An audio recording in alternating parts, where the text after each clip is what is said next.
Recording. What's going on with everybody? It is your boy Eric, aka Young God, coming to you live in the Green Dungeon, giving it to you real raw, rugged, and I have a very special guest on the other line. We just had at least like 15 ridiculous conversations that we cannot repeat on camera. But I will let the brother introduce himself, man. Who do we have here today? You're back. This is the second time now. We back, bro. Appreciate you, Eric. This is Sango. If y'all don't know, now you know. If you know me on a personal level, my name is Kai.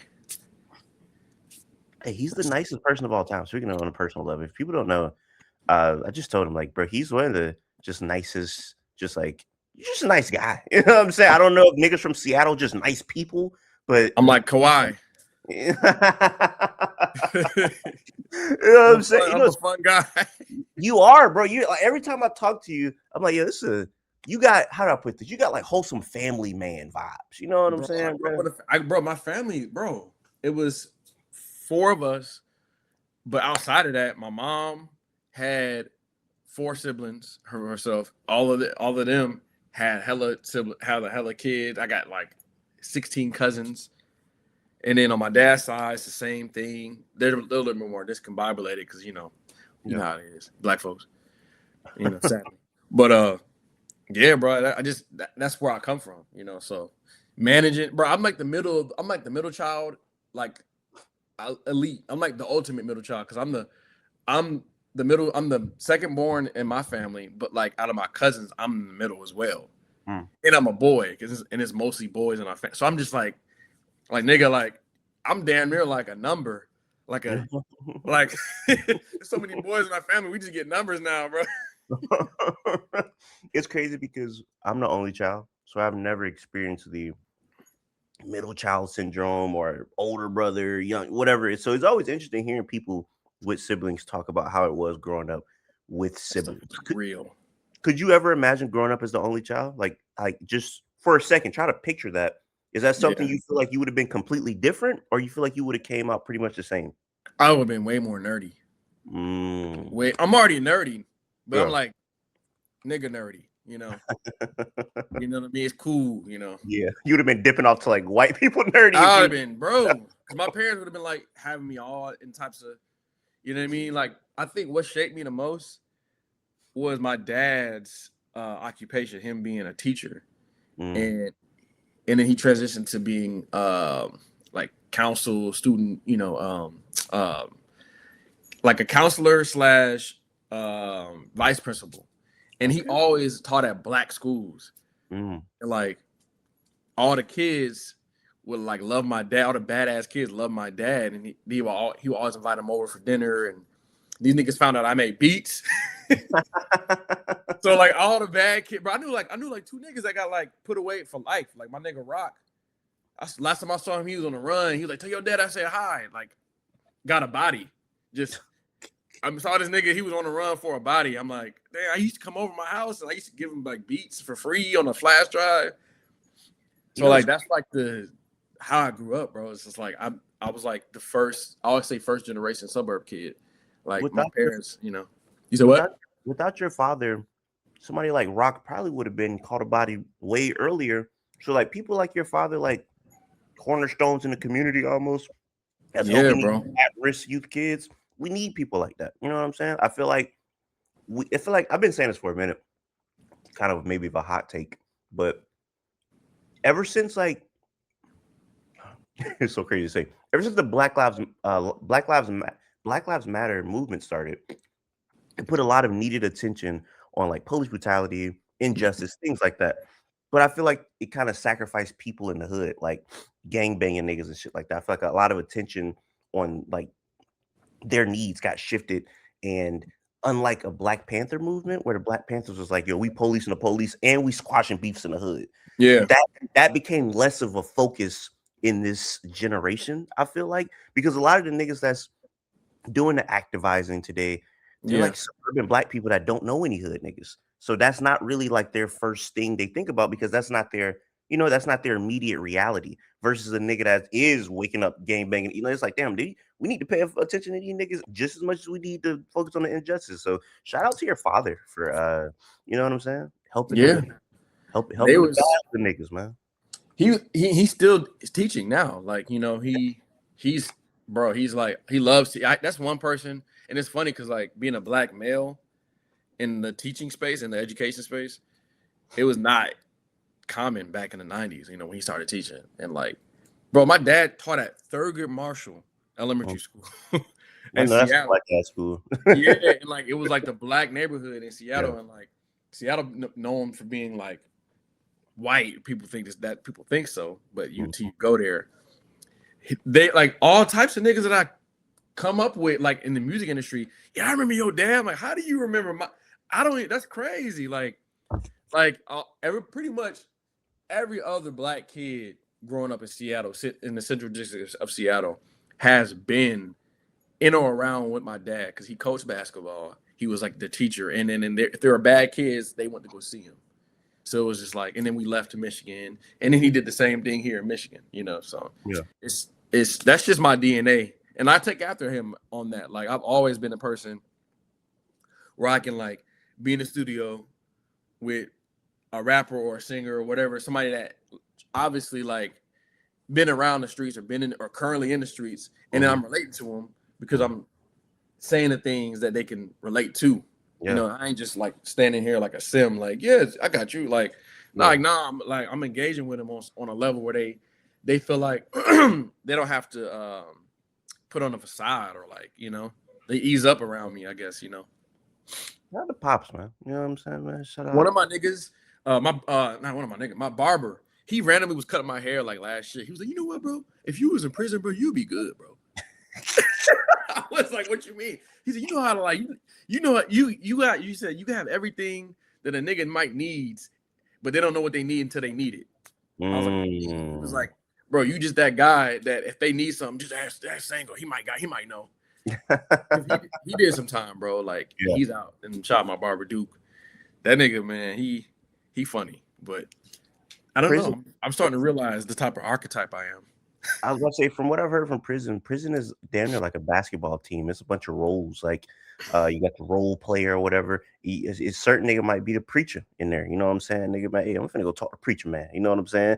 You got the one nigga that should run the whole block. He the star. He the LeBron James. You know what I'm saying? You want to get in with that nigga. So it's interesting because you probably would be you know what I'm saying? You'd be the nigga that do a little everything. You know what I'm saying? You'd be the nigga that I asked him. He said, first of all, you'd be cool with the warden. He said, bro, you'd be cool with the warden. He said, the warden gonna like you. So niggas gotta go through you to get to the warden. The warden gotta go through you to get to niggas. I was like, okay, so I'm the middleman. He said, yeah, you the middleman, bro. He said, you know how to do all this? You make beats and He said, you know how to cut hair too? I was like, yeah, I cut hair. Like I used to cut hair in college. Like a lot of random stuff, bro, to make money. So yeah, bro, I be getting niggas fish fillets in prison or something like that. Yeah, I got the fish fillet. You trying to get the fish fillet? You know, it's funny. Your beats, not your beats, but your personality, I feel like extends to your beats because there's a lot of good energy in your beats. Yeah. So much to the point where I'll say start the interview off. We're already 8 minutes into it, but I want to do something kind of start this interview off. Doing something I've never done before. I've done 600 interviews. I've done like 2 with you. Never done this before. So in the meantime of us going to do this interview, we had some technical difficulties. So me and Sango trying to figure it out or whatnot. So in the meantime, me doing that, I'm listening to the album. You know what I'm saying? Just still listening. And this one song, just jamming. I'm like, man, this is real good right here. Hey man, I wrote some bars to it real quick. So if you would let me, I'd love to say these bars. You spit? Just a little bit. Just a little bit. It was it probably was one of the instrumentals, and probably was "Be the Light That You Are." You know, no, I'll let you guess one more time though. Let you take another stab at it. The last song. Yes, but specifically when it transitions like the minute and 10-second mark, it gets you. It's like a slower tempo or whatever. Yeah. So yeah, man, I just kind of want to share these bars with you real quick, man. I literally wrote this in the span of me trying to figure out the FaceTime stuff and everything. So no, run it. All right, here we go. Let me see. Hold on. All right. Wrong song. All right, here we go. Next one. Another fire song. Hold on, what I say? See, I'm ducking the haters. Had to work for all I had, no taking a favor. We doing it major. Never took a shortcut, but I fought a Fantasia. With the code following that I developed, we could bring Craig and Matt back to life to start dropping that flavor. Then it ends right there. Okay, I yeah, only had yeah. like 5 minutes. You literally just wrote it, yeah. So Literally just wrote that. Craig Magbar, fire. You know what I'm saying? I appreciate that. Never took a shortcut, but I fuck with Fantasia. Shout out to Fantasia with the shortcut. You know what I'm saying? Damn, that's crazy. And she's Yeah. from Florida too? Huh? And Fantasia from Florida too? Nah, she's from like North Carolina or something. Ain't it? North Carolina. That's exactly where Yeah. she was from. You know what I'm Yeah. saying? Shout out to Fantasia, man. Damn. But no, yeah. Shout out to you, man. I've been writing a lot lately, you know what I'm saying? And hey man, you know what I'm saying? You put me in that bag for a quick 5 minutes. You know what I'm saying? I was like, I'm waiting to set this shit up or whatever. So yeah, no, freaking music is like that's why I talk about music so much. Music is like a first like love for me. Not making it, but just listening to it and appreciating it. You know what I'm saying? Like freaking I don't know. I feel like in the womb, my mom said like she was playing a lot of music, so it really like spoke to me. And she was playing different types of music. So like with you'll make a rap song, then you'll produce an R&B song, then you'll freaking make a Brazilian funk song, then you're all over the place. As a kid, were you interested in these different genres that aren't like per se like Black American genres, or did that come like later in life? Definitely the earliest memory of me loving music was Tribe Called Quest, though, and that was obviously Black music. Yeah. I vividly the first song that I can like hold on to was "Get a Hold" by that song is like that's like my genesis to everything, and it's a Dilla beat, which is crazy. Yeah, bro, I was a kid. I was like, oh man, I had to be like 5 or something. Yeah, and because I love the album cover so much, because my dad let me I would go through his bin of CDs, and I would just open the liners and look at the art, open, just make a mess. He was just like, oh son. But this Beats, Rhymes, and Life album had the Tribe Called Quest the humanoid thing, and that was so scary to me, but I was so intrigued. I was like, what is this thing? This is red, black, and green figure. I will always look at it, bro. And I've always been intrigued. Hip hop, and then my mom always played Whitney Houston. She always played like Eric Clapton. Like even like when I was a little older, Dietrich Haddon, a lot of gospel. Commissioned, just stuff like that. And my dad was on he was on Dwell A. So I've always been Black centric. And then my grandpa, he was on my mom's side, he played the congas, and he was touring with like a lot of jazz bands in the Midwest. And he would always have like Cuban records, like he would drop off Cuban jazz records. And so I was into that. So I got into salsa and timba when I was younger. I'm talking about as a kid. And so when you're exposed to that early on, you're just like, oh, bet, let me just, this is natural for me. And then growing up in Seattle, being exposed to like Habesha music, like just at 7 years old, like hearing that since you were a kid. So you're just like having things. And then one of my favorite producers ever is Timbaland. Timbaland was known to like take things and make it hip hop. You know what I mean? So yeah, bro, like, to answer your question, I've always been like, mixing genres that was my destiny at this point. You know what I mean? So it was interesting. You were talking about like Timbaland taking things and making it hip hop. I remember as a kid, I was so impressed that he sampled a baby. I remember thinking he sampled a baby on a. That baby is a part of they found out that laugh is like a part of like a sound pack. Really? Yeah, a lot of early samples came from sound packs. You know, just like sound packs that just people would sell, and that's how they made their money. How often does that happen in producer world still? The sound packs, people sampling it. It still happens. I mean, bro, samples have lives of their own, bro. Like things can just like the high sound from like the Lil Jon. Yeah. Like that came from a song to now it's just like in packs and like niggas is not clearing that.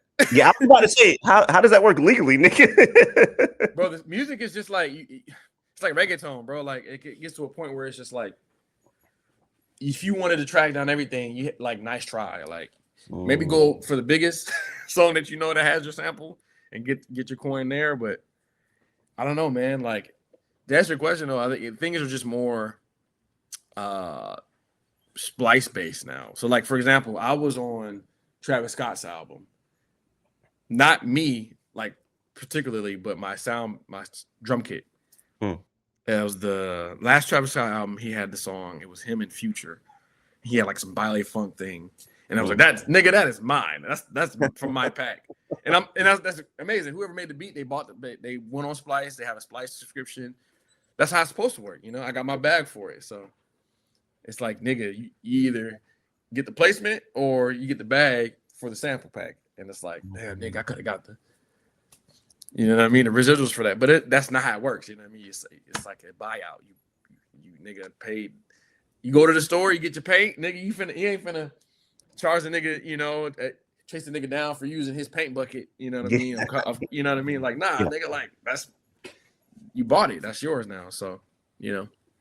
Do you ever hear a producer not using like your beat pack or anything, but let's say using your style? You ever heard a nigga and be like, that nigga's clearly doing Sango? Yeah. Definitely. And there's a specific song that's out right now that's super big. And it's funny because like, yeah, same sample style. But I'm like, hey, either he's been inspired by me or the group of people that I'll be around. Yeah. And I'm not gonna send no shots because I ain't doing this. Good guy. You're a good guy. Yeah, we ain't doing that. But this is a popular song. That's viral right now. And the way it's chopped and sampled is very, very me style, or the people that I came from and that era. The selection, I would say it's very selection coded. I would say that. Yeah, you gotta tell me off camera because I'm interested when we get off camera. Also, not saying this person or whoever made this beat was like stealing from you, but you know it's a beat that's like an older song that if you told me you produced it, I wouldn't have been surprised. The original version of we'll talk about that off camera, but I have thoughts on that beat, but we'll talk about that later. That's funny. He just texted me what it was. But you know what song that the original version of Cha Cha? Like the Cha Cha Slide? No. The drum song. There's two beats to it now because I don't know if you've heard it recently, but they had to, I guess, like they couldn't clear the sample, so it's on a completely different sample. That's insane to clear. Yes. Shout out to that for lasting for as long as it did. But that was a, how do I put it? I feel like yes, it is a Mario sample, but I'm a novice. I'm a casual in this, but I could hear like one of those like funk, like those Brazilian funk artists having like using that sample like that. Like it sounds very Brazilian funk to me. Just the like the way that it starts off, that feels like I feel like a Brazilian funk song would have took it in a very different direction. But the way that the Mario sample sounds very Brazilian funk to me. I don't know if I'm tripping or not, but it's like what you're picking up on is samba tones, Brazilian. And yeah. Who made that? I think Gabe.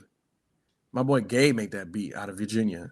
And I know them niggas was, I ain't never seen a nigga that mad ever in my life when Cha-Cha came out and the niggas was like, nigga, oh man, what? The niggas was mad, bro. Rightfully so. And I was like, because funny, because Drake it was like called Cha-Cha Remix though. Yeah. And he put it out on OVO Sound Radio. So, you know what I mean? Like, I don't know, man. Like, he was trying to show love. Drake always will show love. He's trying to show love, but I think maybe it just didn't work. And, you know, and it's just like, nigga, tough luck. That's how it worked, bro. Like, sheesh. So to have that mindset on the tough luck, that's how it works. Have you had something similar, anything happen like that to you where you were like dropped, like Never, where you was mad and you had to like just accept that this is the business? never. I'm lucky. Mm, Never in my life I've had because I feel like I'm. If that happened, I would not know. And mhm. then if it were to happen, I feel like my team would get behind it before it came out. Yeah. Or if it did come out, they just don't play because like my team is just so well loved, like my management and like the people that they manage. We're in such a tight we're such a tight unit of people that like doing something dirty to me, it wouldn't last long because like they'd be like, "Yo, why are you doing that to Sango?" Or like, "Why are you doing it to this people?" Like it would get corrected. You know what I mean? Yeah. Like, or if it lasts so long, it would be like it would get dirty. But like I don't even like imagine myself being in that situation because For sure. it's just like you said, good energy. Like if you have a good energy, you'll attract it. Obviously, no one's like omitted from catching that wild L or getting your Yeah. stuff stolen. But like I'm approachable. You can clear that sample. I'll say yeah the day you do that. Yeah, for sure. Run it. Yeah. You know what I mean? I've cleared samples before actually. Now I'm thinking about it. Like Bryson Tiller, somebody sampled me on Bryson Tiller's album a few albums ago. And I told them niggas, I was like, bro, just even. Yeah. And it was like, great, paperwork sounds good. Like, got the song out quick.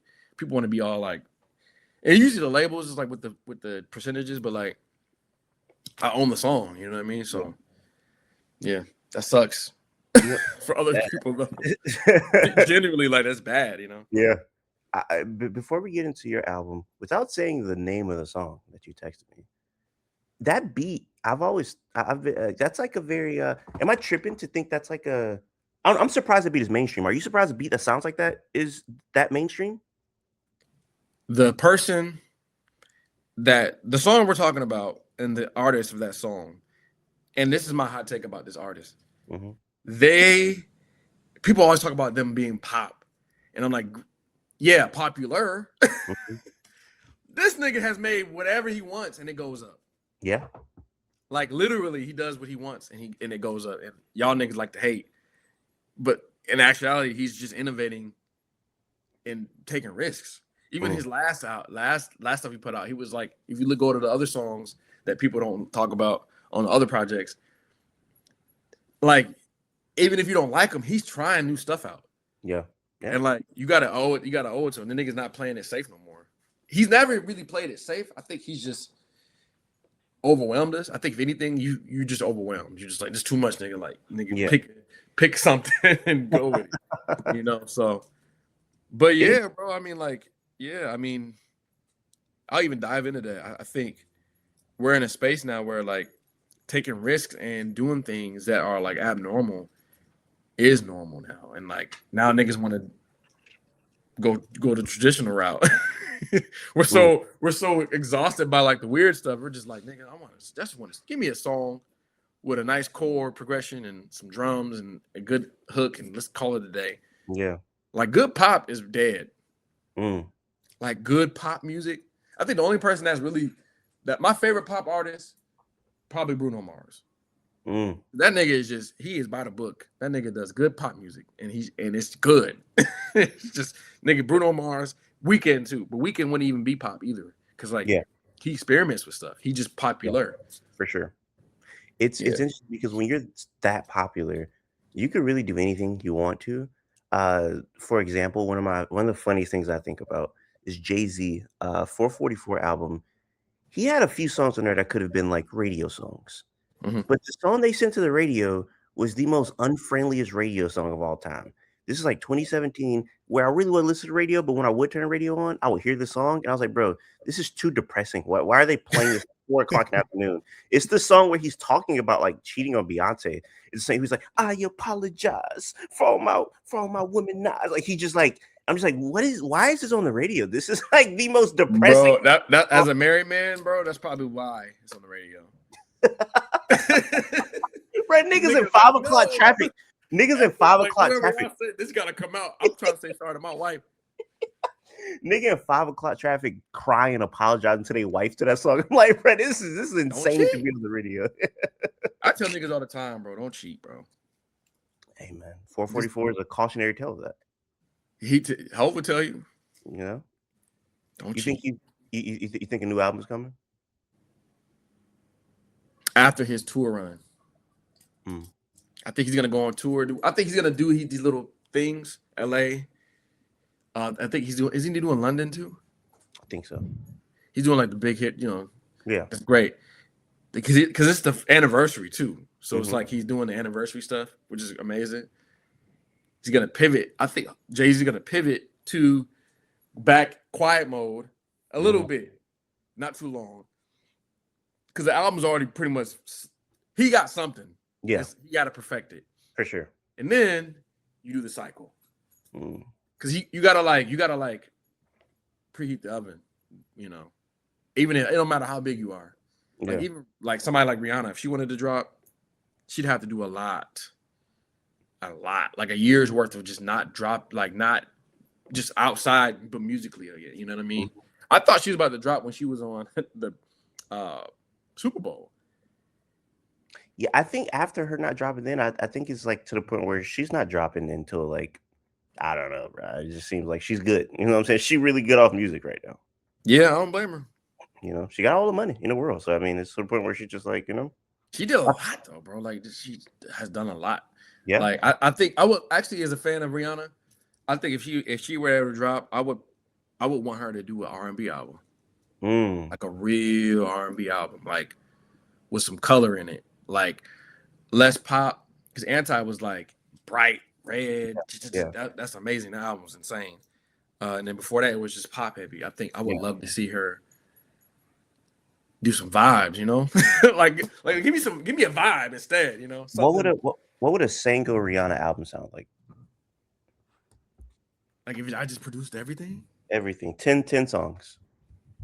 Oh my gosh, it would definitely be. I'll be like, yo, first of all, Rihanna, we finna grab every nigga from the Caribbean, and you about to do this Barbados album. That's what you about to do. Like this about to be about the crib. Okay. I just want to do that for everybody. I want to remind them, nigga, this is if we bring what we come from to the table, we ain't got to try hard to make people like love it. It's just what we know. That's why my album's like that. It's just like, nigga, I ain't trying to. But I'm a producer though. I'm not like an upright artist. Like with vocal. I do have vocalists and I got a team of people. Yeah. I write.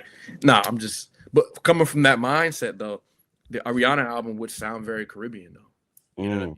Obviously with influences, and she's gonna want realistically multiple producers. Like you can't unless it's just like a perfect world where I'm just me and her locked in. That's crazy. You rarely even see that unless you're like dealing with rap. You know who two people come off the top of my head? Anderson .Paak did it, and what's my girl name? Lady Ray. You know Lady Ray? Ray or Lady Ray? Lady Ray. Nah. Lady Ray. She used to be something else. Her name used to be, she was like popping like in the early 2000s. Hold on. Nicole Ray. I think that might have been. Nicole Ray. Yeah. She goes by Lady Ray now. And her producer is the producer that produced the Clairo album. Because Clairo had one producer. My man name is, what's Brett name? Hold on. Leon Michelle. I'm not even hip. Bro. Did you hear the Clairo album? That was my first time I ever listened to Clairo. I don't know if you ever listened to Clairo before. Yeah, I have a bit, nothing too crazy. He was giving her crazy production. And then with the Nicole Ray or Lady Ray, the beats he give her, it's just like, this is cold. So those are like the two people I think about when I think about art, just doing like one producer is those two people. But man, Lady Ray, hey, you got to tap in with the Lady Ray. But her and the Leon dude, oh my gosh, bro, they got insane chemistry. Yeah, I'm gonna tap in again. I'm not even sleep. I'm more so just like working.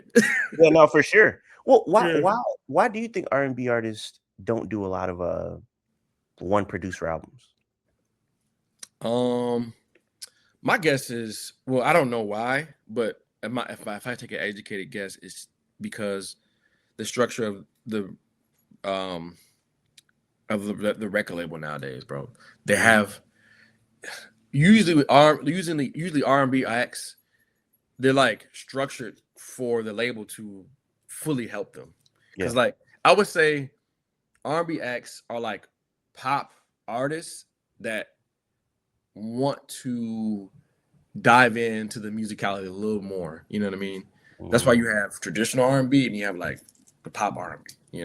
So if you're not utilizing the accessories and help that you have from the label, and this is just like if you're signed, because like if you're not signed and you're R&B artist, you're typically just like it's just you and the gang.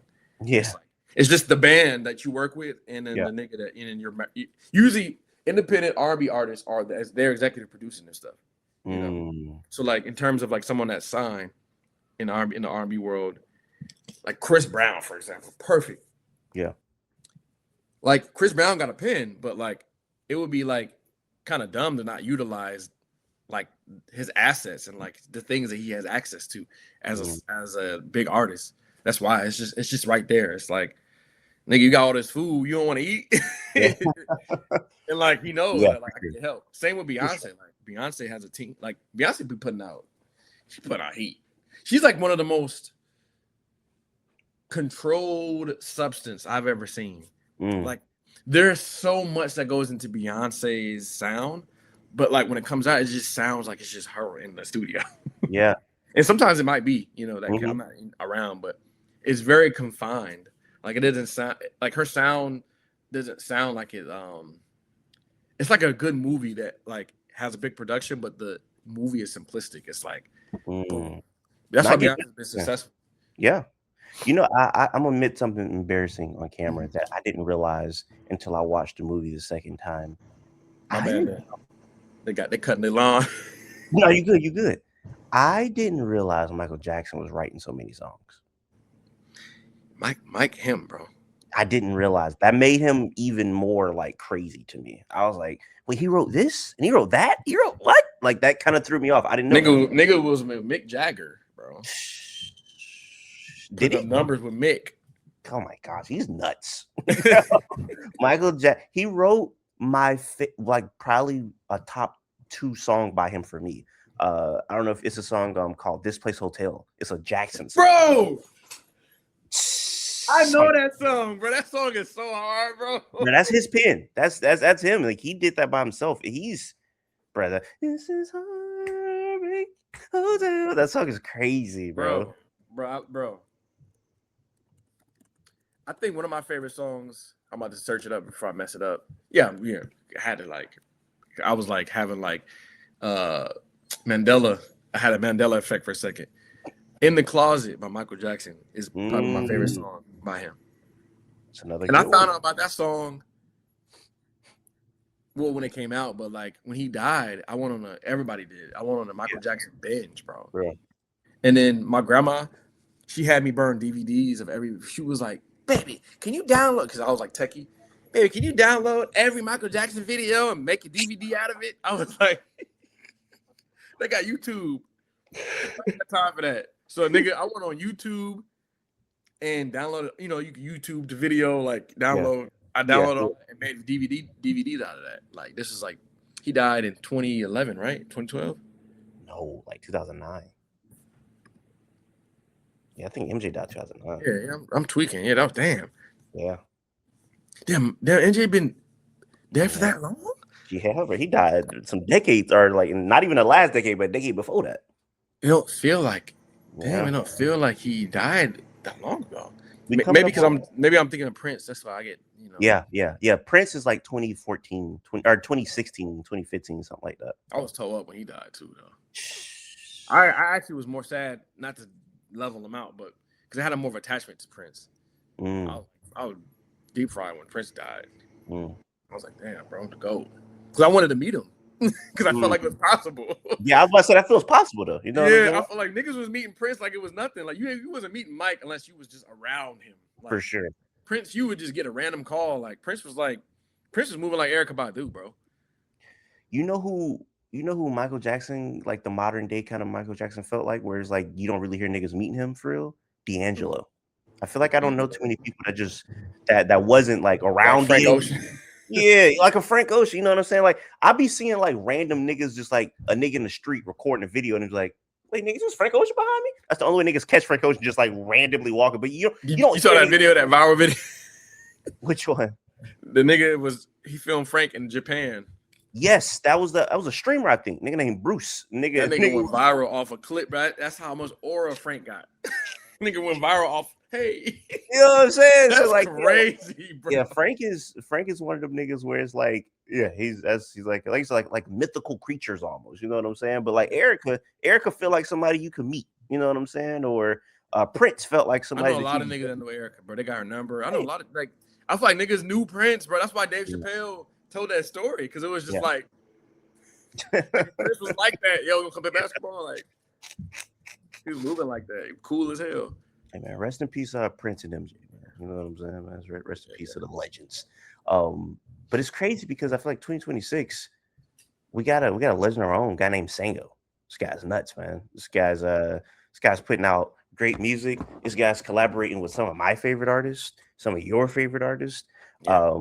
You're one of the only niggas that I feel like that have like a name, like a big name as you do, that acknowledges Rob Banks is a great rapper. And I've been yelling this from the rooftops since I was like in middle school, that Rob Banks is one of my favorite rappers. So I just want to say thank you personally for acknowledging one of my favorite rappers and putting them on your albums. And Boss Dude is probably one of the best songs of this decade. That beat is so nuts. I don't even know how you concocted that. That beat is so that beat is so nuts, bro. Bro, Rob Banks, one of my not even, I wouldn't say dreams, because it's like it wasn't at that point, but it was like when X died, I was sad because I was like, that was another person. I was like, I definitely want to make music with him. Yeah. You know, and when he died, I was sad, but like that was like Rob's homie. And yeah, bro, definitely I feel like this album would have had X on it. I probably would have been able to get like some ad-libs or something. You know, like X, do some ad-libs, you know. So yeah, because I don't know if you know this, but I produced that Purposefully record, that diss track that Denzel Curry put out against I think it was who did he diss? Space Ghost Perp. I don't know if I've ever heard this song. This is new? It's an old diss of SoundCloud era. Is this the one where he says I don't fuck with Perp? That's the only reason Yams died? Is that song? I don't even remember the lyrics. I'm not a lyrics dude. But it's called Purposefully. And that's the Sango beat. Oh, let me see. Is this that song? Because I know he dissed Brown that song. I'll find it because I can't find it right now. But no, that's I kind of want you to touch on what you just said. You said you're not a lyrics guy. That's interesting because yes, you do big beats. You know what I'm saying? Yeah. But lyrics are important. But like, I'm more. Go ahead. I'm gonna let you finish. When you listen to a rap song real quick, are you a nigga that's catching everything, all the bars, or are you more so just caught up in just the overall presentation of the song? Oh, immediately it's funny because like I listen to I hear the way I hear things is in layers, and the first layer is always a melody, and it's funny because like I love like rhythm and melody. I love the rhythms of things more. Like I'm more of a drum guy. I love patterns. I love like pockets, but like when I hear melodies first, it's just like it's the top. It's like it's the first layer that needs to be digested for me, and then I hear the beat, and then I hear what's being said, not how it's said. It's like, so when it's lyrics, it's two layers in lyrics. Sometimes I'll hear something, I'll hear like one word, I'm like, why'd you say that? I don't want to hear that. Or like, because it's not even like what was being said, it's just the word that stood out. You know what I mean? I think a perfect example of somebody that had like equal parts like rap or vocals, I would say, and I hate saying this as an example because I don't want to be controversial, But if you go to Hood Politics by Kendrick Lamar, nigga, that beat, you can listen to that song on instrumental as equally as the bars. That nigga Tay Beast, I think Tay Beast made that beat. Tay Beast, probably the only producer I ever known to work with Kendrick, in my opinion, that made a beat that's just as good as Kendrick's lyrics. Wow. Hood Politics was like blew my mind when it came out. Ain't that the shit don't change till you watch Yeah, your yeah. Yeah, that's a great beat. And the nigga sampled Sufjan Stevens. I didn't I don't know if you realize. hip. Yeah. Bro. He's clear. I ain't sample snitching, so if it ain't clear, I ain't tell you nothing. But that's probably one of my top 5 Kendrick songs. But like that song, for as an example, if you listen to that song, that beat is just in a pocket to where the lyrics, it's a marriage, bro. It's like a marriage. And then like if you turn the beat off and he's saying what he's saying, it's just like, damn, like you hear what he's saying though. That's my favorite Kendrick album. If you don't connect the dots, I'll tell you off camera. But my favorite song on that album is a song I will not mention for reasons we talked about yesterday. I have no clue if you know what I'm talking about, but I'll let you connect it. Song is insane. That song is insane. But niggas is talented, bro. Hey, whoo, that's a crazy one. But it's interesting because that song, I feel that way. How you talking about Hood Politics? That's the way I feel about like where that beat and Kendrick rapping. I'm like, is this the greatest hip hop song of all time? This song is insane. What's a song where maybe you're over exaggerating that came out in the past 10 years where you think about it a lot and you're like, this might be one of the best hip hop songs. XOX Tour Life. Really? Really? I give you that. Nigga, that was a mega hit, bro. that antidote. And I would say antidote. Travis Scott. Come on, bro. Where were you at when that came out? Because like it was, and it's like, bro, we were in an era where like social media was doing a number, but it wasn't like the algorithm ain't algoritmized yet. It was just, we was just leaving the Vine era, and things was just lit, bro. I feel like the golden era of the second coming of the golden era hip hop, in my opinion, was 2010 to 2020. That 10-year span, that was beautiful. Because you can just put out a song called Whip and Nay Nay and Whip Whip Nay Nay and you good. Niggas wasn't mad. Niggas wasn't like, bro, I don't. Now we're in a place where like everybody's just so serious. And like, and if they are that aren't serious, they're just like they're making something that only like a small group of people can relate to. And it's just like, yeah, this is what we're doing, and like we're raging, like we're raging over here. Like the rage population ain't big. They're doing their thing. You know what I mean? So I don't know, man. I think the algorithm is messing up people. It sounded like you're about to say something, but you stopped yourself, and I'm going to finish it. Tell me if you're about to say this or not. Mm-hmm. I think that a lot of young artists, when I say young artists, I'm talking like 23 and younger. A lot of those artists aren't making music that people older than them can listen to. And it's like I feel like we go back historically, a lot of rappers in their 20s, people older, people in their 30s could listen to, but it's like these 18, 19-year-old rappers, nobody older than them wants to listen to their music. It's only people in their age group, which is a whole different conversation with me thinking that this is by far the lamest generation of kids. Of course, every old person says that, but these kids are like incredibly lame. It's like, and I think it's because of social media.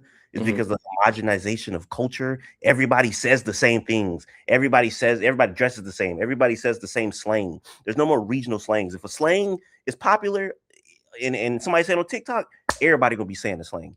Bruh, in Florida, we all grew up saying jit. Bro, I've heard so many niggas say jit now, and it's like, damn, this is a Florida word that now you gotta start just saying, you gotta just start using deep cuts like green. Exactly, but if you say that on camera and you popular, then everybody's gonna say it. So everything is it's very I feel like we're living in an era where it's cool to sound like the next nigga. I always think about Action Bronson and Ghostface. yes, Ghostface, I think he did a little too much with making that video or whatever. But that can't. He come from an era where if a nigga biting your style, like nigga, that's the utmost disrespect. Where Yeah. now it's almost like, Flattery. yeah, it's almost Like, thank you. encouraged. Wow, you love my music. But Ghostface here in action, he like, nah, nigga, this is bizarre. So I think that it's just very different in cultures right now. And I feel like that's why we don't have a 23-year-old star. Who's the young stars right now? Who's the young stars that's like not stars to just their age group, but stars to everybody right now? Like, give me one. And in rap, I don't know, man. The youngest star is Young Boy. He's like 27. You know what I'm saying? So he doesn't count. No, I know. I'm trying to think of, and even Young Boy, like I'd be like, nigga, I like his music. Like, I love Exactly. Young Boy, bro. Exactly. That's my point. So it's like, give me the young niggas that's a star right now. They don't exist. It's a reason why their music not connecting with anybody older than them. Nine Vicious, maybe. You know how old Nine Vicious is? He was born in 1999. Yeah. That's 27 years old. Yeah. I don't know, man. I don't know. This we're just, bro. Like I said, bro. I think because there is stuff, bro. You know what I like outside of rap. I love what the young niggas are doing in the electronic world. I like what the young niggas are doing in the dance, like the DJs. The young ass. I was in Philly, and these young niggas was showing me like, or the homie was showing me like his brother and his group and what they do. They be tanging, and they do that dance, and then they have conventions where they all meet and do that. And then the production, I got into the production of what they do. The niggas that make these beats for these events. Yeah. And like it goes viral on TikTok, but them niggas don't care about going viral on TikTok. They want to just they want to one up one body. Yeah. They're like going back and forth. And this is like the production. Yeah. I think production is always gonna be. Yeah, for sure. I just think content, bro. It's just like because the content is where a lot of the conscious stuff comes from. So when you're online consuming things, or out in the real world consuming things, it's probably the first time in history where online in real life, niggas, it's the same to some niggas. Exactly. No, you're right. It's just you're like, right. Oh yeah, I saw you on Instagram. For real? Yeah, you was doing this. Oh, that wasn't me. Damn, nigga, I thought that was you. Nigga, like I thought that, like, yeah, you doing this? Like, nah, nigga, that wasn't me. That's somebody else. And like they'll like, I swear, I thought. And the whole time it was like an Instagram story that somebody shared. Somebody repost. It was a repost. Somebody shared. Oh, I'll share this nigga because he tagged me in it. Yeah, nigga, you was in New York, bro. I ain't know that. Like, and the nigga lying. Like, I swear I saw you in New York. Nah, bro. So, but what I'm getting to is that like production has and always will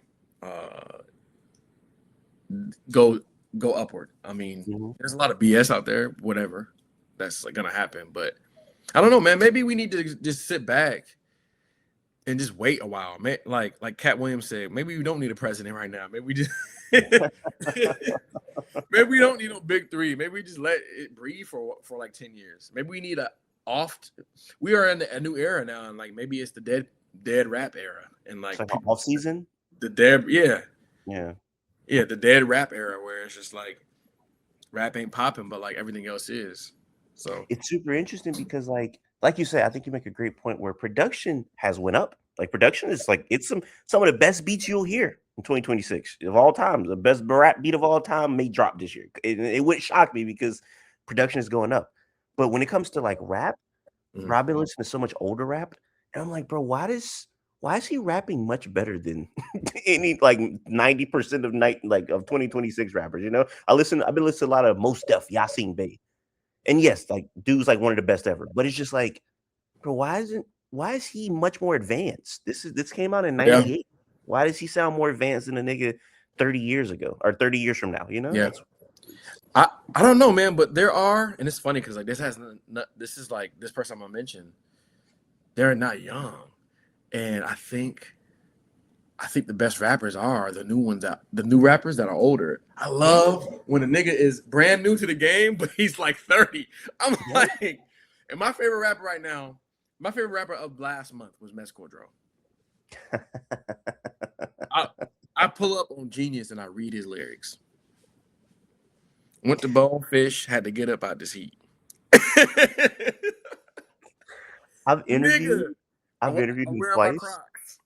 I've interviewed him twice, and he's like just the most like he's about business, man. He's super serious, not like in a like in a like I don't know weird way, but like he just like he's a guy like he's the way he portrays his music. That's him. Like there's no gimmick. You know what I'm saying? Like bruh gon' uh bruh gonna spend time with his dogs at home. You know what I'm saying, man? Bruh be playing Call of Duty. Like he just your everyday guy. You know what I'm The saying? nigga said I forget the lyric verbatim, but he said they're asking me to come do a show. I ain't going. The nigga doesn't want to do shows. I was like, nigga, that is amazing.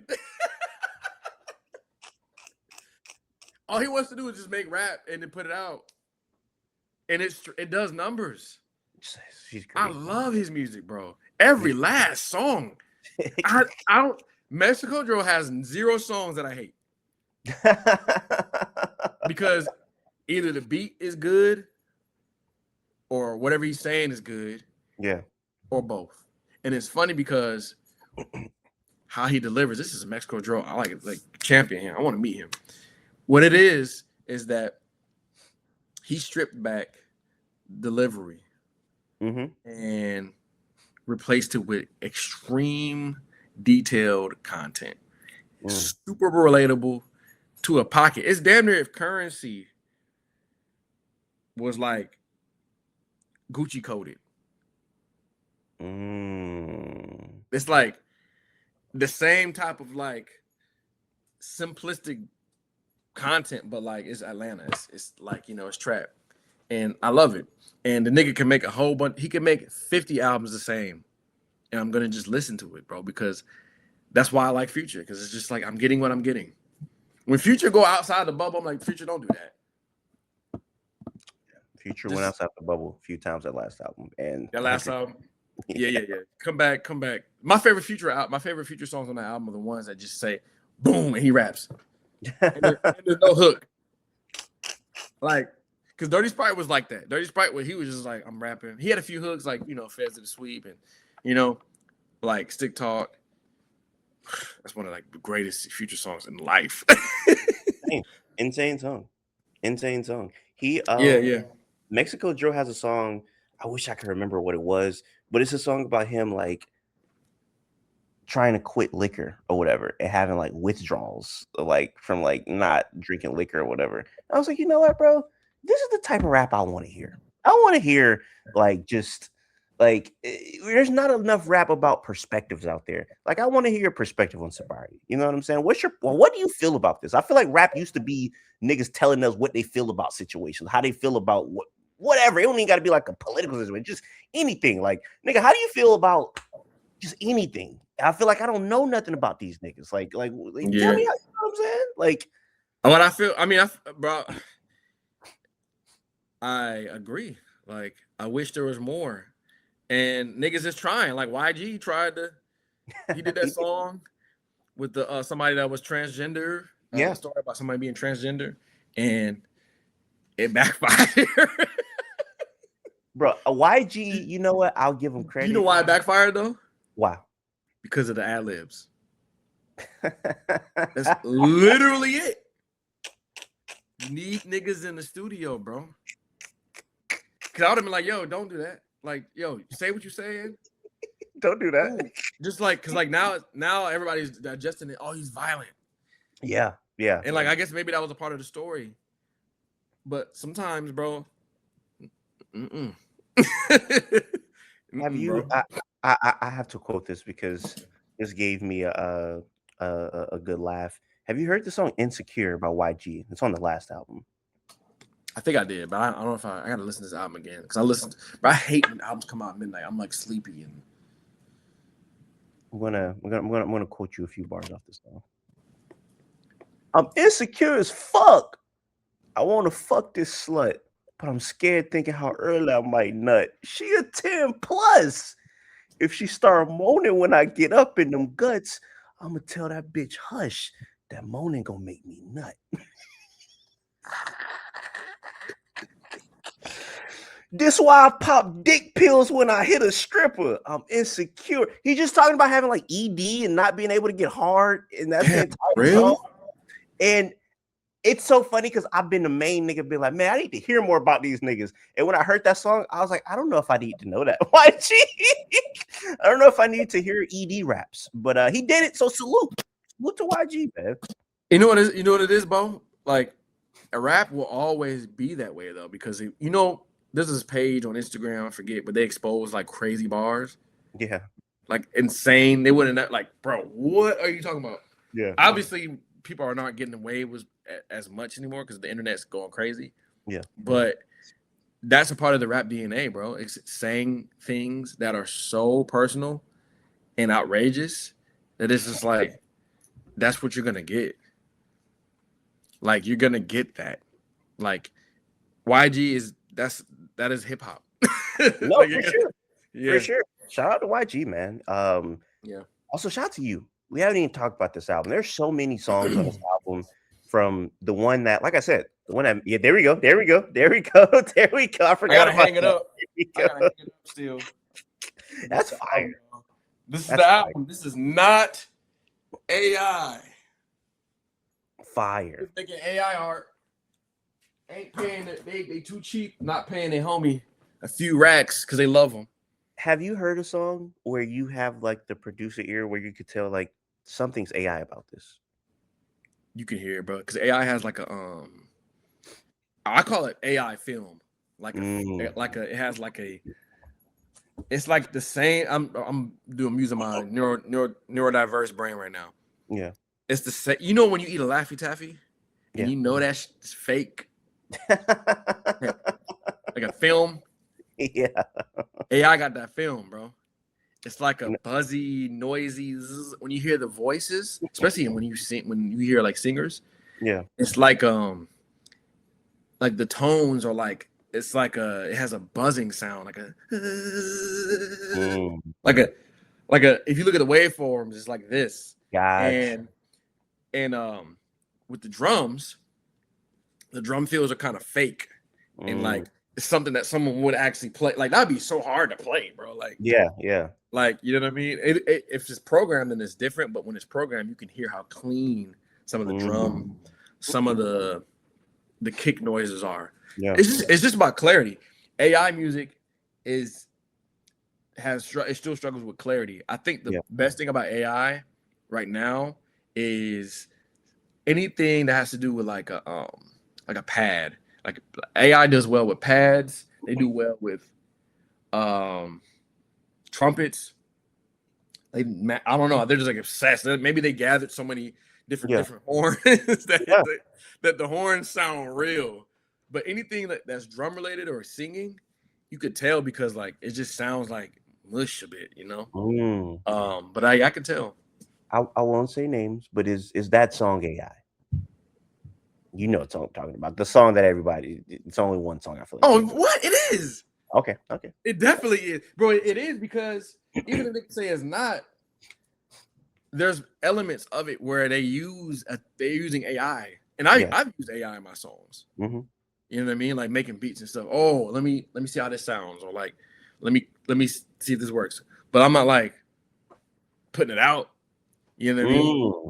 You know what I mean? I want to see what it can do. You're just playing around with it. You're just seeing what it's. Yeah, I use AI. I'm not anti-AI because AI is the future and it's here to stay. We're done. The AI is staying, bro. Like, but I'm not gonna be like a stickler and be like AI. But I'm also gonna be like, I ain't rocking with that. Like, y'all niggas take that somewhere else. I like AI where I can like take a song and remove the stems. Yeah. I feel like that's probably where I end my AI. Yeah, that's ethical. I feel like that's ethical. I feel like then you could tell like because when you take some of the drums out, you can hear some of the film. You know what I mean? Like I ain't using this ain't clean. You know, so. But I feel like I was losing my mind seeing everybody like love that song, and I'm like, bro, this is AI. This is clearly AI. You can still love it though. Like the song on a grade scale isn't bad. like metrically. Mm-hmm. But when you use your ear and like when you've been around music, you're like, all right, bro. Yeah, all right. I feel icky listening to an AI song though. I'm like, I feel like I shouldn't be doing this. This feels morally wrong. I feel like I shouldn't be doing this, you know? Bro, there was I was in an Uber I was in an Uber and the driver had an AI playlist and he didn't know. And I was like, yo, like the last few songs are AI. For real? I was like, yeah. I was like, this is the Instagram page for the artist. Man, that sounds real. I was like, of course it sounds real. You're the artist Joy Rhodes? No. It's fake. AI artist? She popping on TikTok. Really? AI artist, AI face, Oh, AI Instagram. And it's funny because people are mad because Joy Rose is just like somebody's like modeling it after like a black woman. It's just like, oh, so y'all, this is what y'all don't want to get a real black woman to work with, but y'all. Oh, It's pretty lame. It's pretty lame, bro. She kind of. Hold on. Tell me if this is it right here. I'm finna share my screen. Give me 1 second. Is this Joy Rhodes? I have not heard of Joy Rhodes before. Boom, boom. Screen Joy Rhodes. Is this Joy Rhodes? Yeah. Right here. Yeah, man. So is this not a real person? This is AI. That is AI, brother. You know, they think they slick. They put black and white on it, so you really couldn't like tell it's AI because it's kind of hard to tell when you put like a black and white filter on it versus if it just wasn't. That's funny. That's crazy. Wow. Yeah, I never heard this person. Yeah, I don't like this, bro. I'm not a fan. I can't support it. Bro, you see the photos? Hold on, let me go down. Like, look at this person. Look at this robot. So that's not a real person. I mean, it's based off of real people. I would say because it's kind of like you're trying to do like a Georgia Smith spinoff type of thing. Whatever. This is weird. It's very weird, bro. This is weird, bro. Look at And this, niggas, bro. I saw the homegirl. She did like a dump and had Joy Rose music. And she don't know. She the homegirl, bro. She just like she do makeup and. Crazy, bro. I was at some old black people house. They was playing AI soul music. They do AI gospel too. My grandma sends AI gospel stuff to me. Really, now AI gospel that feels blasphemous almost. I'm not gonna lie, that almost feels that's a little weird. You know, I'm damn near like, damn. I miss Tekashi 6ix9ine. I'm at that point where at least it's real. It's real BS. Give me some real BS. That's crazy, man. I'd rather listen to that over a good AI song. I agree. Like y'all can disagree, but I think I agree. Yeah. You know, before we get into your album, I got to do what you did to me last time. You put me on a bunch of different types of genres that I didn't know about. Mm-hmm. I'm gonna put you on a genre that I feel like you would know about, and that's bold because nigga, you know every genre exists, but I don't think you know about this one because I might be able to guess it.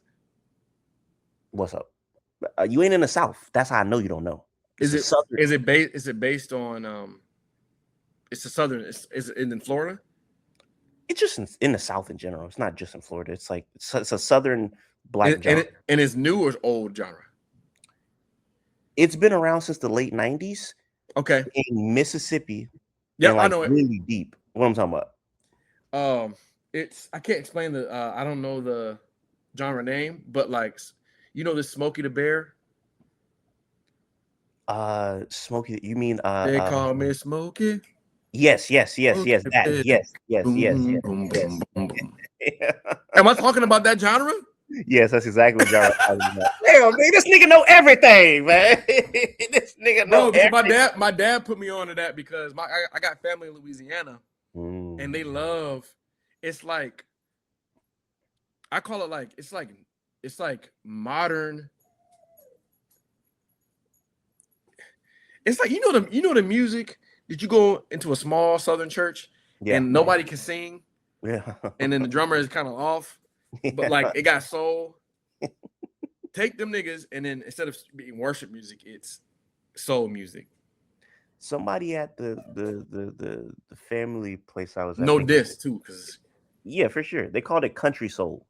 So I don't know if that's what it's called, but it's so interesting because there's so much music that sounds like this, bruh. And they were playing, bruh. I'm at like a very black family get together, and bruh, they was playing them songs more than they was playing the classics. Yes, bro. Bruh, I don't know if it's called Smokey the Bear. It's called something the Bear. well, it's a nigga named Pokey Bear. I don't know if Pokey. that's what I'm talking about. Bruh, Pokey Bear. I gotta show you this Pokey Yes, Bear. bro. My name is bro. Yes, bro. And Bruh, I wasn't tripping. Bruh, Pokey Bear has this, bruh. I kid you not, bruh. They played this. Goodfoot, bro. They played this at the fam, bro. This, He's bro, from when he's from Baton Rouge. You know he's from Baton Rouge. I didn't even know that. When they played this song, bro, I'm talking about they got up and started grooving, bro. This song, first of all, this song is hilarious. Just the idea of this song. Hold on. I got the. I'm so glad that you told me about this because I know exactly what this is. This Hello, is. Daddy. Hey, darling, put mommy on the phone. Yeah, Barbara, it's Richie. Do you hear them talking I ain't about never coming home no more. like the cheesy trumpets and yeah.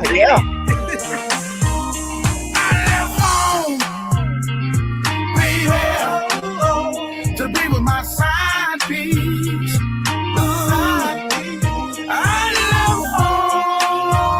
Can't sing. To be with my side piece.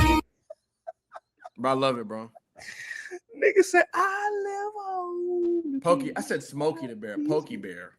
Pokey Bear, bro. There's actual soul legends making this type of music. What's my man name? Oh, I wish I could remember. The nigga got a song about his. We are deep in the bag right now. I don't know if you know. This is like the deep bag. No. This is a black ass bag we in right now. Yeah, I know. I forget my man name, but my friend showed me the song, and bro was saying like the girl stole his drawers and it went viral on Instagram. This is like a soul legend. I forget his name. This is like somebody we all grew up listening to. But regardless, from the South. Let me see. It's a man, right? It is a man. It's a man. She stole. Hold on. She stole my drawers. Let me see if I can find this. Lenny Williams. Yeah. Lenny Williams got a song called "She Took My Drawers," and it's just and it's in this. He's 81. Lenny Williams is 81, bro. This song right here. Was at the motel on a rendezvous. They all have that same Woke up, the bass line. gone. Yes, she was. She texted me a picture on my telephone. She took my draw, said she gon' put it on TikTok and get 1 million views. She took my draw. This girl is better than me, y'all. I don't know what's happening anymore, bro.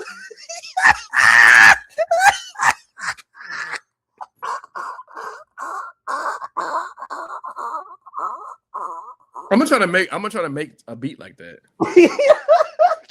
Because it's so easy. Do you know how easy that it is to make? Sounds easy. All you need is like, bro, I can make you don't even need real instruments. I have like a VST bass.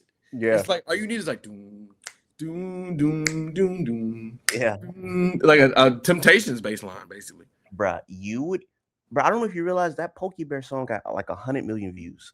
If you produce one of them songs with Pokey Bear, bro, you might get the biggest check you ever seen in your life from Pokey Bear, bro.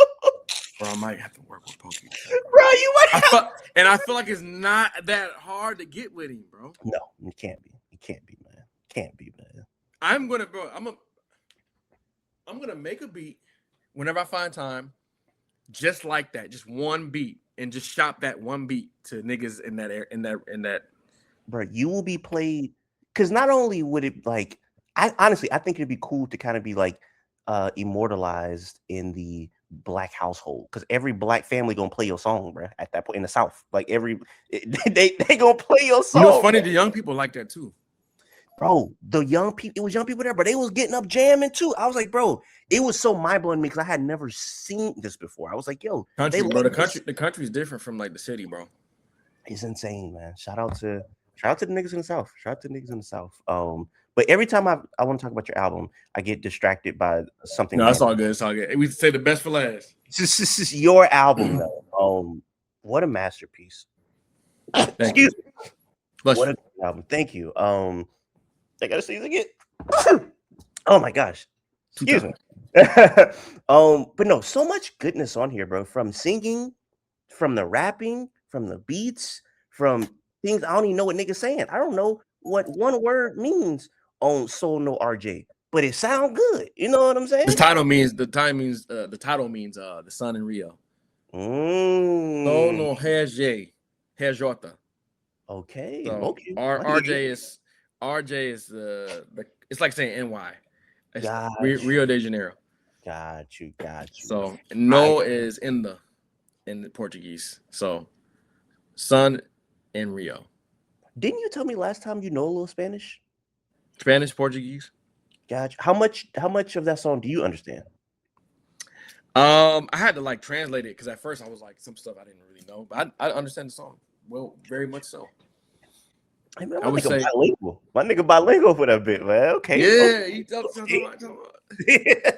Eu falo português pouquinho, mano. Hey, eita. What the nigga just said, but I feel it though, man. I feel it, man. That's for that. If anybody speaks Portuguese, it's for you, man. Shout out to my Esse pra você. Esse pra você. Okay. That means this is for you.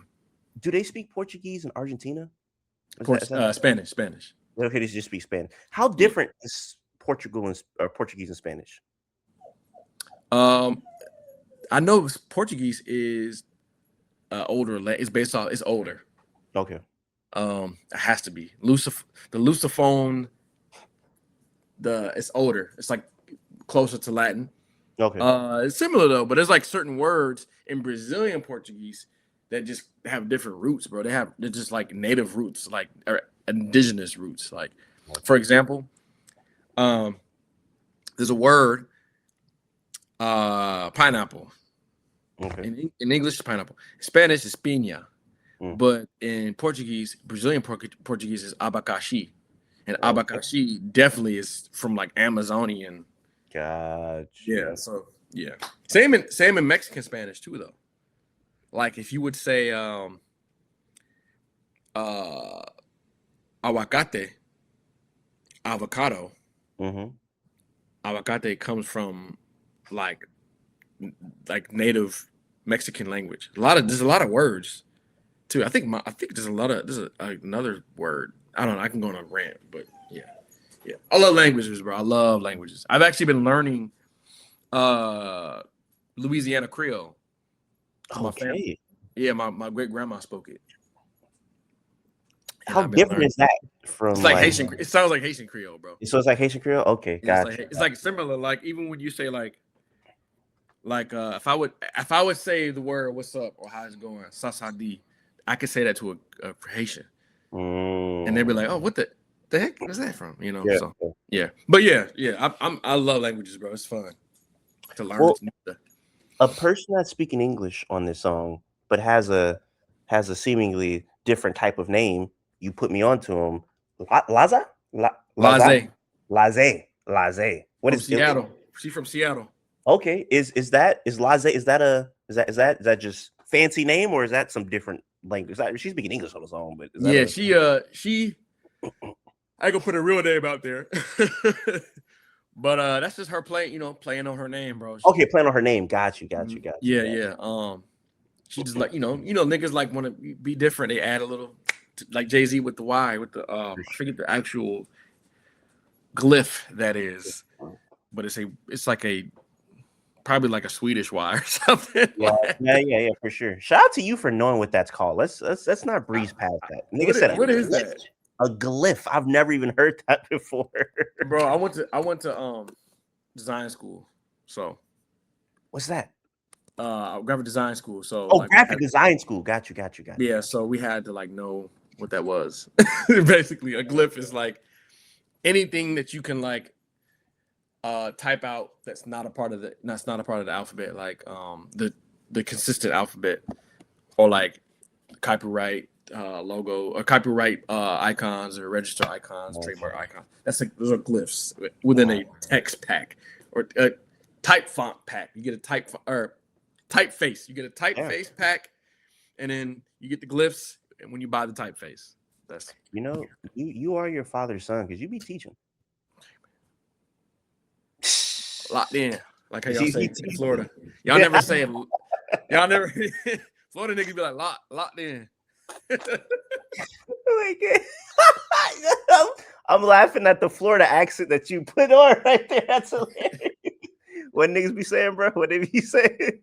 Hey, you know it's funny because like in Florida, y'all don't say like this is Atlanta. Hey, talking about that's Atlanta. Hey, talking about y'all more slow. Y'all not well, depends on where you at, but like generally speaking, like Miami, Jacksonville, Orlando. Basically, Orlando is actually more country than niggas really think. Yeah. But when niggas be like, I'm locked in, you locked in. It's a light touch on the CK, and then they go to the next word.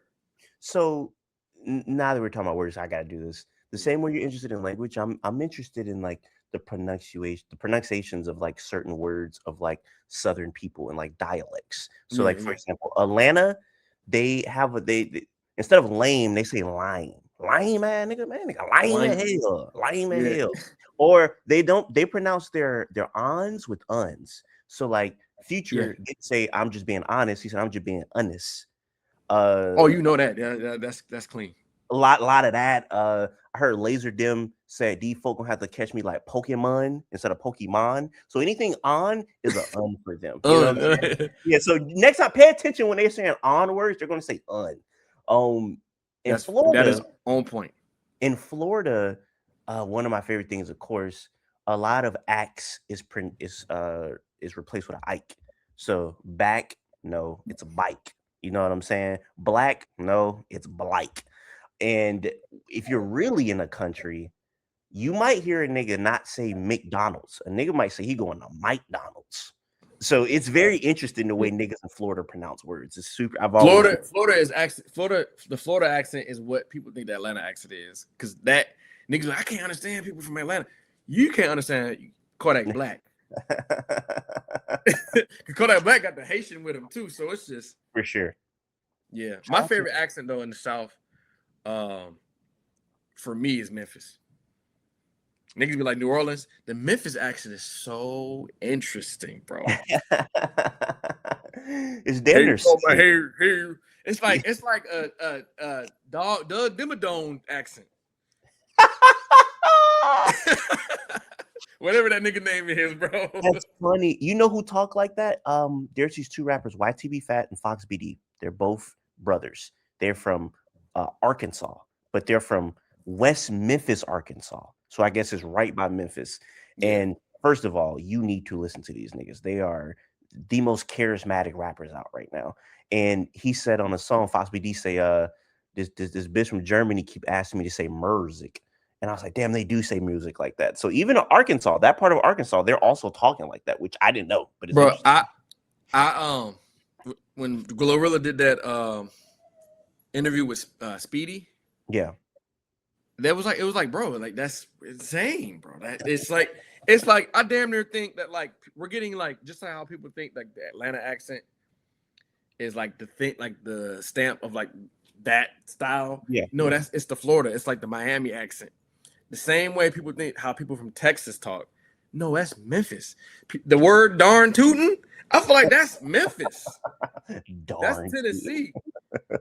Like Texas don't talk. Texas, they talk slow and wide and open and like. For sure. Yeah. Even if. Yeah, man. Yeah. You know, I love the Texas freestyle. Like, like I done come down. I done came down in that polo, nigga. I done came down, bro. That's their favorite thing, bro. It's like and a linguist might know the actual word, but I think it's like it might be like a motif or something like that, like a thing that they do, like at the East Coast. I say, I say, yeah. I say, that's their thing. Yeah, niggas you know, in Philly. I feel like niggas who freestyle all have a thing they go back to. You know what I'm saying? Like it's a stem. Yeah. You know what I'm saying? It's like even if it's a nigga saying and you know this off the top. Like I feel like that's like it's almost like when a nigga need to like reset, bring it all together or whatever. It's like hold on, shit. You know what I'm saying? It's like it's almost like a placeholder for wait. I need to think what I'm going to say next, so I'm gonna just say you know this off the top, or you know I came down. Like that's kind of like a. It's like I say, it's like a placeholder for hey, I need to think of something real quick. So I say this in every freestyle. Like if you listen to niggas freestyle, nigga usually going to have a thing they say in every freestyle. I've noticed. I don't know if you ever noticed that, but it's like you notice Jonan and Flaming and Blazing. Yeah, that's the niggas made freestyling just the same. That's comedic freestyling. So the same thing goes on there. So when you go to Memphis, niggas they flame you up. What's up, man? What's up, man? Yeah. This is the DC. They'll say boy. They say boy in DC. That's funny. Boy, like shit, boy. You know, boy. Like freaking Uncle John. Every time I talk to him, he says my name wrong because of his accent. It's so funny. He'd be like, "Man, it's my main man Art. It's my main man Art on the phone, man. What's up, Art?" Art. The Michigan accent is really interesting too because we sound so totally different. I have it right now. I'm saying it right now because I have. Well, all right. Growing up in Seattle is pretty much a Bay Area influence. Yeah. I guess a subset of Bay Area-ness. So when you put me growing up in Grand Rapids, Michigan, it's like growing up in another universe of Detroit. So I'm basically from two places that are influenced by Detroit and the Bay. So I have a Bay-centric, a Detroit-centric accent. Yeah. So like I'm speaking like this, but I got homies, bro. You feel me, bro? Dog, these niggas, bro. You feel me? I go down to market, bro. I saw old girl, man. She's over there, bro. I had her. That's one girl I had dated her back in the day, bro. She was on that bullshit. You feel me? Like, yo, that's really good. That's really I swear, bro. She ain't on nothing no more, bro. You feel me? We like to say Detroit or Michigan niggas like to say dog. A dog at A instead of dog. It's like a dog. A dog. Yeah. But the thing is though, bro, here's the thing. When you say the Michigan football team that has baby blue colors, yeah, and they say the king of the jungle, it is not the Detroit Lions. It's not as you don't even say when people say Detroit, that's you're not from Michigan. It's Detroit. Yeah. And it's not Lions, it's Lions. Lions. The Detroit Lions, they play football. Football. Yo, nigga, you're good at accents and shit. You're good, even though you live there, but you're good. You're good. Yeah, no. My favorite slang word in Michigan is probably dog shit. Dog shit, nigga up dog shit. Dog shit. Like or we have a lot of dog things though. Dog ass. Dog ass means fire. That's hilarious. Like nigga, your channel. You got a dog ass channel, nigga. That's dog ass channel. I like when the niggas do this. When niggas like they blow the wind away. That's how you know Michigan. That's funny. I like when Detroit niggas say it's on the flow. It's on the flow. On the flow. Like Nick was mad when Cardi B made that. She's like, it's up and it's stuck and it's stuck. Like niggas, Detroit niggas was like, that's all shit. I ain't giving y'all this up. I don't think y'all made this up.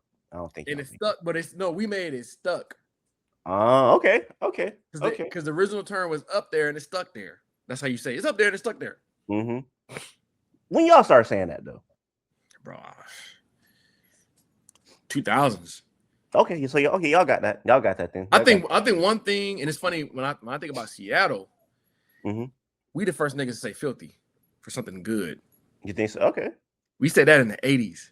And you can't say filthy, say 50. He got 50. Because the Seattle accent is funny because like, brother. Brother, you know, or like a Seattle sentence is like somebody was like, "You talk to you? Does that do your homie, man?" I don't talk to him no more, man. it's smoke for him, bro. It's smoke for him, brother. He over there. If I see him, if I see him in the streets, brother, I'm heading up with him, brother. I feel like we don't know enough about the black community in Seattle. You know what I'm saying? Like us as Americans. It's a rare breed, bro. It's the first of all outside of Oakland, it was the first Black Panther chapter. It was in Seattle, outside of Oakland. Right there on Martin Luther King and Rainier. I didn't even know that. That's hard. And I have literally written on my cover. Yeah. That's where I'm from in Seattle. Who did the painting? My boy Shakur. Got from Seattle too. Got a shot him. Yeah, shout out Shakur, bro. Shout out Vision Graceful. He's from the. It's funny because we grew up in beefing neighborhoods. He's from the CD. I'm from the South End. CD was just Bloods and just GDs. South End is just Crips. I'm like Crips. I grew up in a Hoover neighborhood. It's funny because my neighborhood was literally a nigga from LA from 74 Hoover left LA and was like, "Bet I got new territory," and ruined the neighborhood. You know, see, that's crazy because I always say, like in Florida, like definitely with Jacksonville, there's no gang banging. Like that's always so foreign to me when niggas be saying like, "Oh yeah, man, nigga grew up banging it." I'm like, man, bro, that's not a thing. Like there's no real Crips Bloods down here. So, like it's black culture is so interesting because it's just like so many different types of black people in America. Definitely in the South and in Seattle is interesting because I don't know. I know that y'all got like Miss Cleo is from Seattle. That's what I think about when I think about black people. Diggable Planets. Diggable Planets. What's the one? Not all of them, but like Shabazz Palaces. I can go on a black. I'll blackity black Seattle for you if you want me to. I know a few athletes from Seattle. DeJounte Murray. You know what I'm saying? Isaiah Thomas, he's from Tacoma, but that's still the same thing. Isaiah Thomas. Zach Levine. Paulo Banchero's from out there. Jason Terry, Jamal Crawford. Jason Terry from Seattle? Yeah. There's a video. Paulo Banchero. My favorite video of Jason Terry is he hits like a big three. It's on YouTube. I don't know, just like a long time ago, obviously. He hits a big three, and then he yells out, "I'm a real Crip, nigga. I'm a real Crip." Jason Terry is from my neighborhood. He's from. You said it's a Crip neighborhood, right? He's from South End, bro. He's from Rainier Beach. I'm from Hillman City. Hillman City is like a little bit. That's like slightly north. Yeah, bro. I mean, you got Zach Levine, like I said. That's just athletes. Doug Christie. Like I said, Paulo Banchero. Kevin Porter Jr. And Seattle's a hoop city. Seattle's like a basketball city. I see, because you're naming nothing but hoopers right now. You know what I'm saying? Yeah. I mean, shoot, like even the rappers. I can go down the list of rappers. Like my boy. Lil Mosey.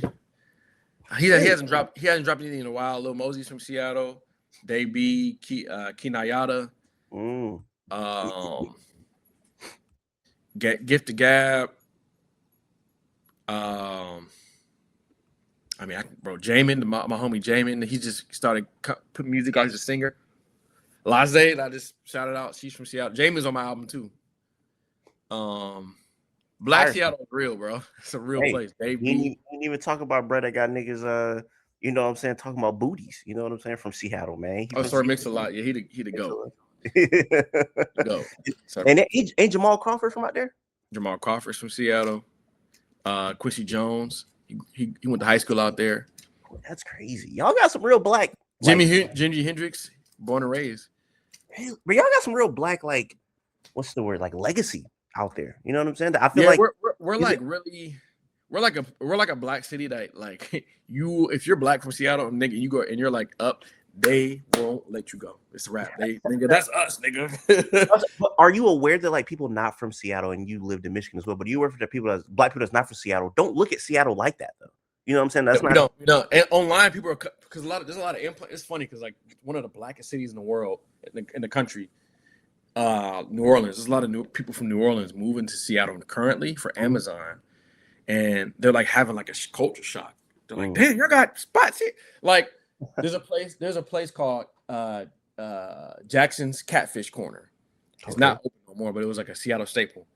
That's Steven Jackson's family. That's his people.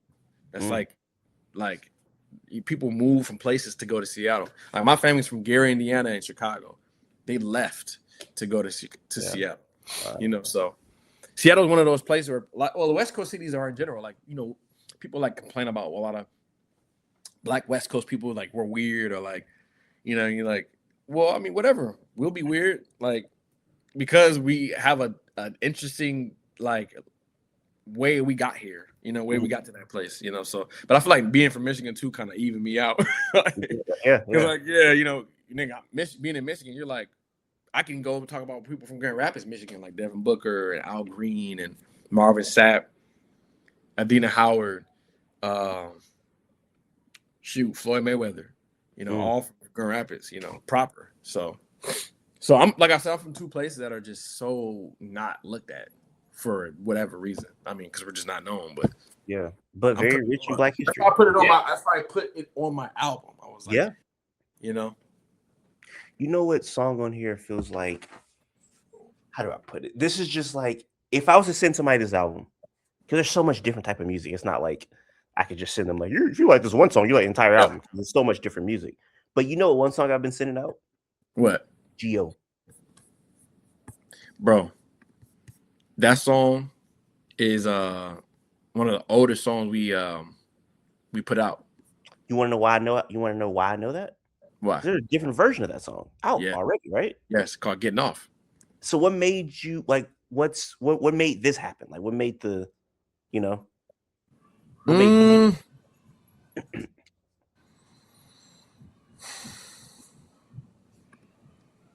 I love the song so much that I wanted. My bad, the kids are going crazy.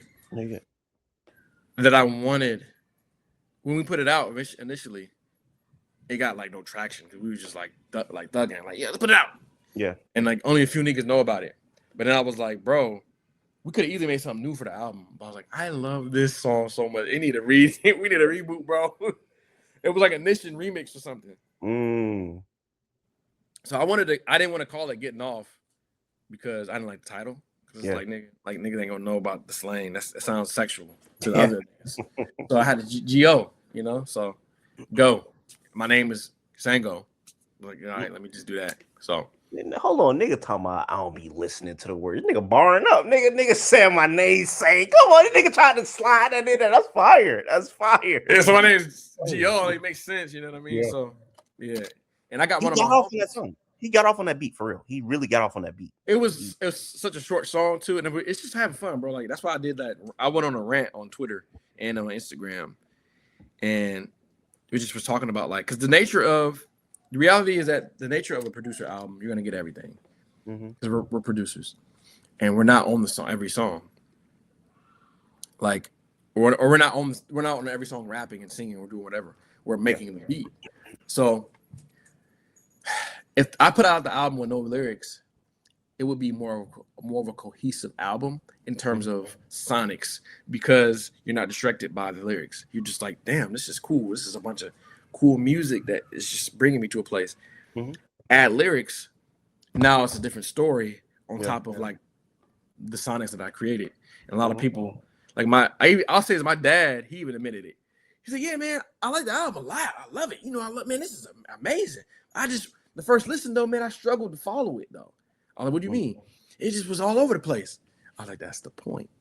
Point is to bring you everywhere.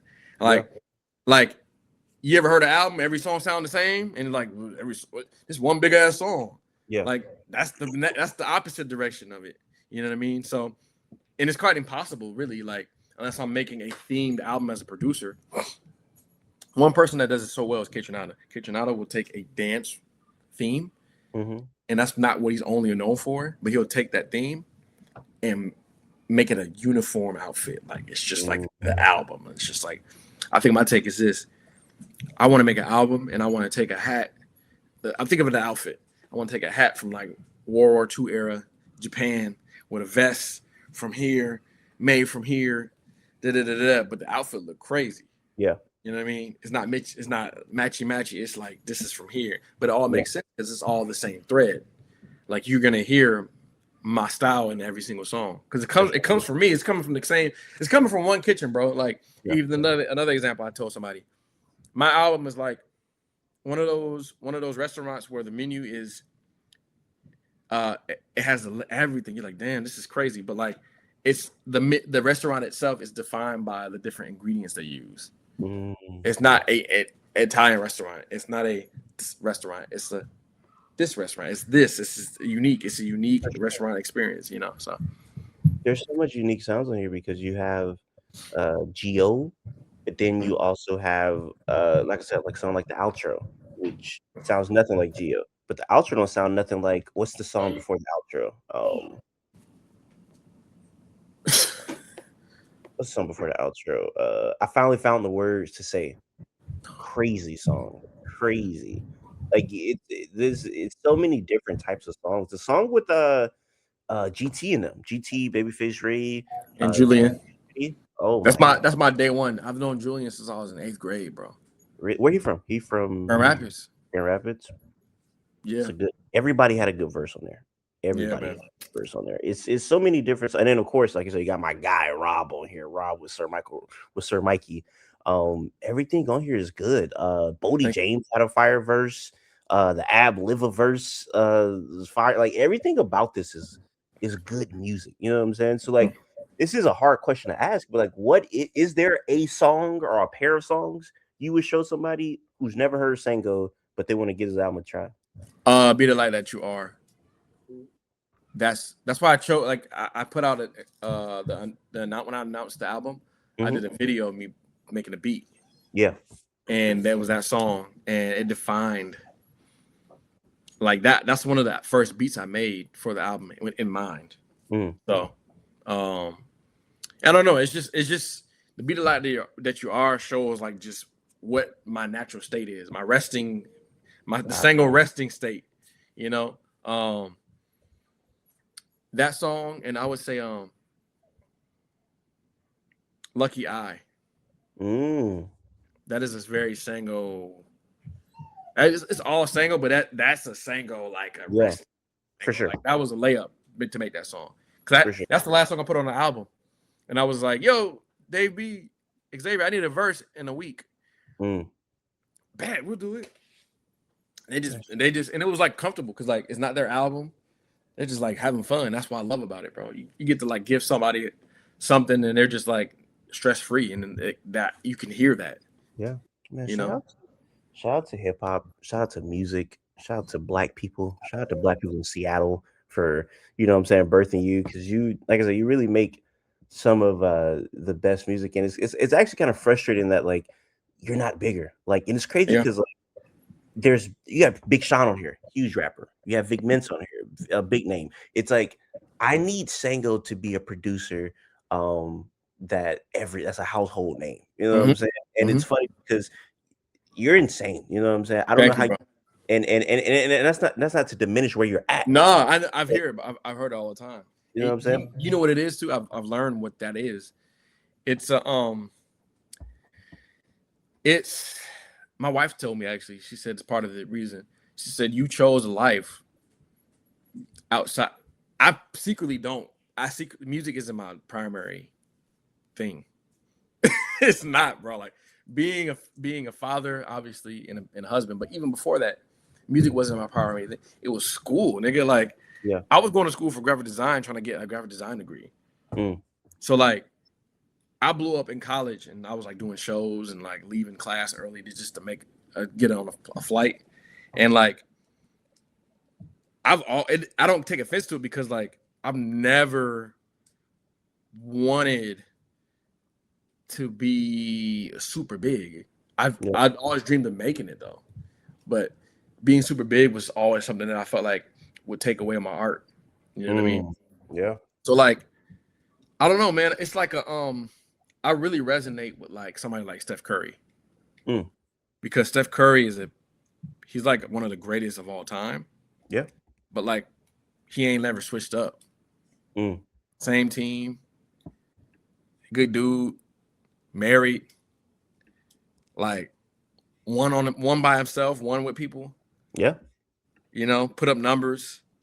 Some people don't really like think about him as like one of the greatest, but then when they think about it, like, damn, this nigga low key. This nigga low key to go. This nigga low key. Yeah. So Yeah. somebody like that is somebody that I really resonate with. So I feel like I'm like that with the production. And it's funny because I feel like I could make music forever. You know what I mean? So Yeah. I'm not on stage hopping around. You know, I'm DJing at least. That's what I ment to ask you last week before we get out of here. Did your stepmother call into Yes, the Breakfast Club on her own, and Charlemagne answered it.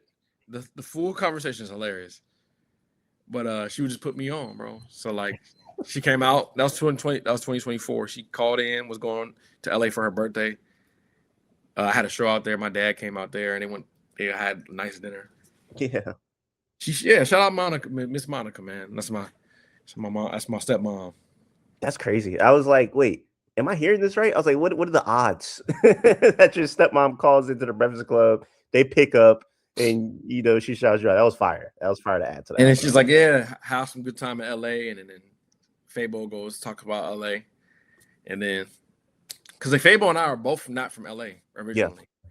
But like we have this thing about how the LA sound is never like looked at as something that inspired people.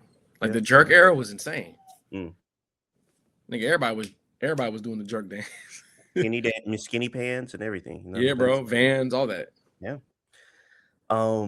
Hey man, I appreciate you coming through. I can't tell people enough to please go listen to this album. It's really good.